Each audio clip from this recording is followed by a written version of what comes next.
Hey folks, MasakoX here. The purpose of this story was to investigate the idea about what could happen should Goku had had a different upbringing to what he had received in the original timeline. In this particular example, there was the first tournament that he had ever entered, the 21st Tenkaichi Budokai. In that event, he received a valuable lesson in being a humble student and carrying forward into his adult life that he should expect to always find a stronger opponent, and that he should never stand still. That was good advice. But if Goku had won against Jackie Chun instead of losing, like he should have, having never learnt that lesson, that could end up with a Goku that went a little bit over the top, and perhaps turn into somebody completely paranoid, irritating, egotistical, and somebody you don't want to be around. In this timeline, it's very possible. But on the plus side, you get Raditz in this timeline. And every story with a Raditz in it is inherently better, wouldn't you say? Today's video is sponsored by Tokyo Treat and Sakura Co. With Sakura Co, you will receive up to 20 traditional and artisan Japanese delights, including Japanese teas and one wonderfully crafted example of tableware with your box every single month. Sakura Co helps local Japanese snack makers continue to share their traditions that have been passed down for over a century. So not only is this for a good cause, but it's also showing you good taste. My favourite of the bunch being the apple jam bun. As for Tokyo Treat, you'll get to try up to 20 of the latest, most exclusive and seasonal flavoured Japanese snacks that are only available for a very limited time, so we get to share in the hype as well. If you love the Sakura theme from last month, get ready for even more Sakura-filled delights, as well as light and fresh fruity flavours. Out of both boxes, I adored and was amazed by the yogurt peach Fanta. I've never tasted anything like that. Makes British Fanta seem very dull. You can go to my second channel Up on the Lookout to see more from these boxes, or you can get $5 off your first Sakura Co or Tokyo Treat box by simply using the code MasakoX at checkout, or of course the link's in the description before March 31st. I hope you give this a look, and thanks once again to Tokyo Treat and Sakura Co for sponsoring this video. 19 exploded, leaving Vegeta with many injuries, barely alive, and missing a couple of limbs. Yeah, that was quite literally a big bang attack. Let's resume, shall we? As the dust settled, Vegeta was in a rough state. Understandable, as he had just lost a limb or two. Fortunately though, he had been knocked out and was unconscious for the moment, so he wasn't screaming in agony yet. I'm kind of like that as a storyteller. You see, I don't slam Vegeta in every single what-if story. I throw him a dog treat every now and again. But really, he does make his own bed sometimes. As Trunks is attempting to tend to Vegeta and possibly get him to safety, receiving some urgent medical attention understandably, Dr. Gero and 3 other androids emerge. Great. They had sensed victory and were coming in for the final blow. But Goku, Raditz, Nappa and the others decided not to turn tail and run. They settled for a possible struggle, and also give the future boy the chance to take his father to said safety. Well, that was kind of them. Trunks was grateful for this, but advised the remaining Saiyans to be careful and not to do anything foolish. With that, he turned away and got Vegeta out of the battlefield, as the rest all charged upon this new enemy. They of course tried to target the good old Doctor first of all. They had deemed him not nearly as strong as 19, especially since he hadn't sucked any of their energy that his minion had sucked. But it seemed like the other 3 droids were under his total control, and would be protecting their master and creator no matter what. No matter what they did, any attempt to strike Gero was met by an opposing, stronger force. What was even more worrying to the group is that Goku's punches were being blocked effortlessly by the big one in particular. The green-armoured, red-haired behemoth was frightfully imposing. He seemingly had set his sights on the Saiyan. Why though? What had Goku done? Let go, you big... Goku could not finish his sentence, as he then got rocket punched up close, and the impact sent him flying. That hurt. Goku couldn't believe what he had received and experienced. Not only had that been a potent punch, but it highlighted to himself the cheap shots that mechanical beings would resort to. This wasn't fair at all to him. I mean, really, it's not fair to anyone, Goku, but whatever. It was that drive to show them up that kept Goku in the fight. Any lesser fighter would have run away by now, he thought. He wasn't like that. Tenshinhan would run, yeah. Meanwhile, the 2 teenage minions were busy handling Nappa and Raditz without much effort on their part.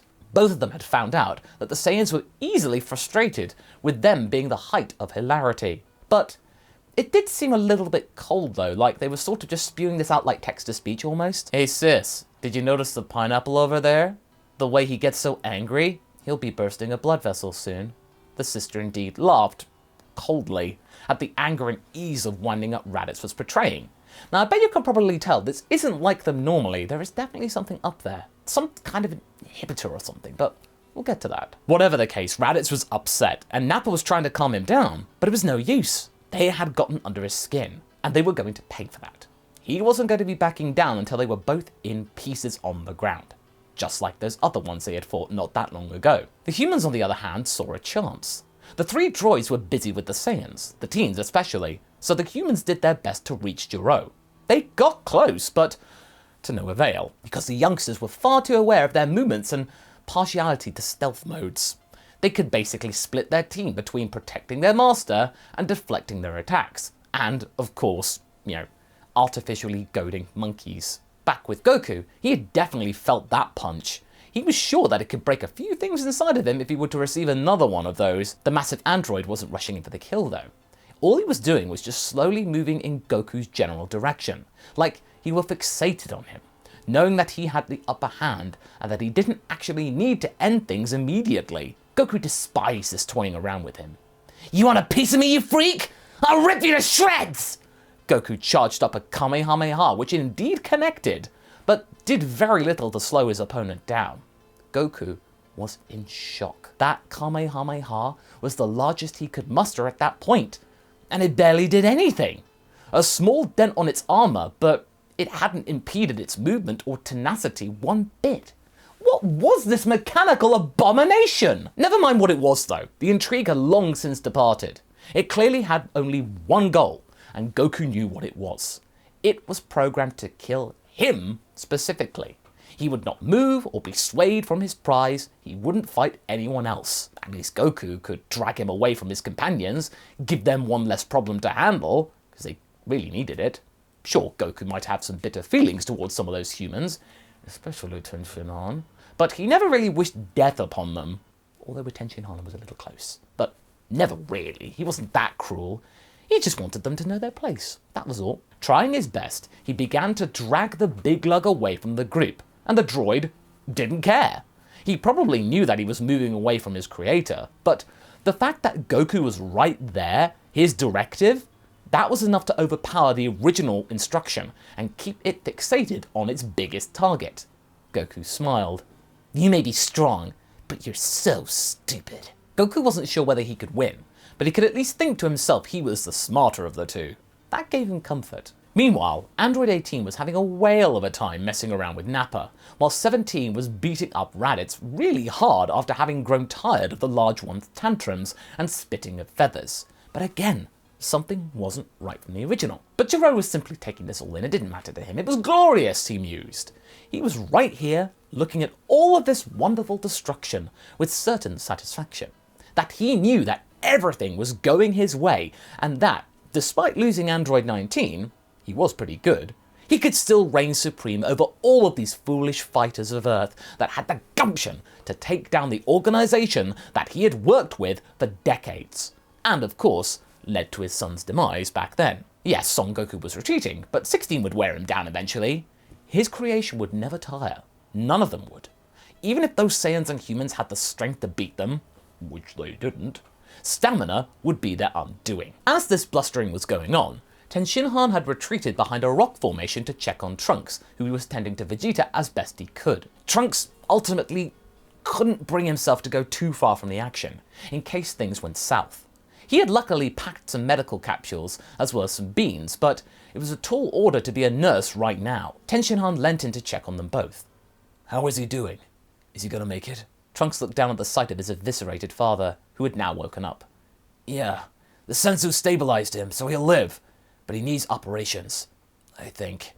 The beans sadly can't grow back appendages." Vegeta rolled over and tried to get up with what was left of his legs. "I don't need surgery. I can still..." He fell back on the ground and slammed his remaining fist on the ground. Vegeta suddenly went silent. "Father?" But Trunks had no time to pander to his father's sulking. "Never mind. Listen, Tenshinhan, can you get someone out here and take him to Bulma?" Tenshinhan nodded. "Yeah. Should be doable. Soon enough, Krillin had appeared, and along with the armchair, they quietly took away the suffering Vegeta. Then, Trunks decided to talk to Tenshinhan on a more real level, finally choosing to vent his entire frustration. Where the hell is Piccolo? Shouldn't he be helping? Tenshinhan recalled the earlier plan. I think he went for help, from what I can understand. Trunks shook his head, cursing Piccolo's lingering absence. This is wrong. This shouldn't be playing out this way. There are more androids than in my timeline. Way more. And you see those two? 17 and 18? In my timeline, they were more chaotic, where I'm from. Here, though, they're different. Sure, they cuss out from time to time, but where's the spontaneity? They're far more generic than I remember. You think Jiro is controlling them? Possibly. Maybe this doctor is being more direct with his instructions. You think we should take him down? Maybe that would lead to a ripple effect. Stop Jiro, stop the androids. Trunks thought about this for a while. That's true. But that can also be a risky maneuver. If we can't break their control, they may choose not to kill us right away. It might buy us some time to mount an attack. Or better yet, some kind of ceasefire. You think the androids could be reasoned like that, Trunks? Hard to say, but I don't have any other ideas. Other than just, hitting them really hard. Seeing how his two creations were dealing with Nappa and Raditz with the greatest of ease, something else came into view. Suddenly, a group led by Tenshinhan surrounded him. Jiro wasn't worried though. Politics! You really think my senses would miss you, Tenshinhan? As Jiro demonstrated his power, he started shooting multiple Tenshinhans, having used the multiform obviously, and when only one remained, he grabbed that one by the neck. But Tenshinhan wasn't scared. No, but I'd hope you would do this. Tenshinhan solar flared Jiro in the face, overloading his optical receptors to the point of total blindness. And before the androids could react to help, Trunks was right there with his trusty sword, and snickety-snicked, he managed to decapitate Jiro. Even though this was a positive boon for the Dragon team, Jiro was still talking and giving out orders. 17! 18! Save your master! Obey me! At this point though, the two hesitated and stopped handing out kicks and punches to the two Saiyans. It was as if they're fighting their own programming, somehow. Perhaps the sight of their master in bits at this moment was somehow diminishing their fervor toward him. Help me, you stupid teenage... Tenshinhan promptly blasted away the head, shutting him up. Instantly, there was a change in the eyes of the twins. They were no longer glazed over said eyes. A sparkle of life had returned to them. Thank you, Triclops. 17 smiled, shaking his head. 18 chuckled. My, this feels great. It's weird to be talking and yet not talking, you get me? It won't, sir! Nappa tried one last brave charge toward them, but 18 grabbed his arm and twisted it in a very unnatural way. Nappa clutched it and screamed with agony. But 18 wasn't fazed and kept talking like that never happened. So, we really should kill you. But you know what? We won't. You did us a favor. So today you live. In return, do us a solid and let us go and have some fun, okay? She said, and 17 grinned. Here's the deal. We're only interested in that Goku over there. Those 16 might have already gotten him by this point. You don't get in our way, we won't get in yours. Capiche? The fighters looked at each other, unsure what to do. But they chose not to respond. Well, sis, are these heroic types always this stern? No idea, but I guess no answer is good enough. Let's go, bro. No one tried to stop the androids, not after what they had just seen. They didn't know if killing Jiro was the right course of action, but, at least bought them some time. And remember, they don't like Goku as much as they do in the original timeline. Meanwhile, Piccolo and Kami were staring at each other for quite some time, for what seemed like an eternity in fact. Mr. Popo was rather nervous when Piccolo had appeared on the lookout, but they both said nothing. Finally, the younger one spoke out. There are 4 new androids. Even the Saiyans are outmatched. If we don't act now, there won't be any Earth left for you to protect. Kami sighed deeply. I hate this as much as you do. So maybe we should try and stop this cycle of hatred? Kami looked away. Maybe it's been me letting this drag out for so long that it's caused this. I can be rather stubborn when I want to be. Piccolo smirked. Well, that's an understatement. And granted, the Dragon Balls would be no more as a result, but the two decided to bury the hatchet. The resulting fusion had indeed been blessed with an immense power boost and headed off to meet up with Tenshinhan and Trunks, who explained the situation to him at present. Don't worry, I'll go after those two. You better regroup at the lookout. I might have an idea on how to gain us even more time. Trunks looked at Piccolo, confused. What about Goku? I'll go help him. Besides, he's the one that gave us this chance in the first place. That might be so, but Goku was getting weaker. He had been trying to lose that mechanical maniac for hours now, and he was still on his tail. Now he had to hide in the middle of an abandoned city. Come to think of it, wasn't the city already abandoned in the first place? Maybe people had managed to hide, maybe, when they heard all those blasts from far away? Goku was unsure, but he knew that he had to tone down his power for now. He was all tattered and beaten up. Also, what's with all the clothes laying around on the street? That looked eerie. Had he landed in a naturist city? When he had managed to hide in an alley though, furious that he had been forced to cower like a rat in a barrel, something covered his mouth. Hello, friend. Do not be alarmed. I wish you no harm. I'm only doing this so you won't call in our common enemy. Goku saw green hands and a tail. What are you even? He muttered. Questions for later. But long story short, I also want this big lug gone, and I think I can help you, if you follow my lead. Listen, I don't know you, and I don't trust you. But you would love this unfair matchup to be over with, right? I can see how annoying it is to see something not playing by your rules. Goku relaxed slightly. Oh. The creature smiled and let go. The two beings then faced each other, Goku seeing a 7-foot-tall bug man staring back at him. He was repulsed, but compelled to hear it out. You see, I'm somewhat of an android hunter myself. You could say that I was born to hunt. So what are you waiting for? Deal with this one. Why do you need my help? Oh, it's not so easy. You see, to deal with this one properly, I would first need a power boost from ones that are more biological. If you help me get a jump on them, then I can get him out of your hair. Why do you want to do this? Help me. Because I want to.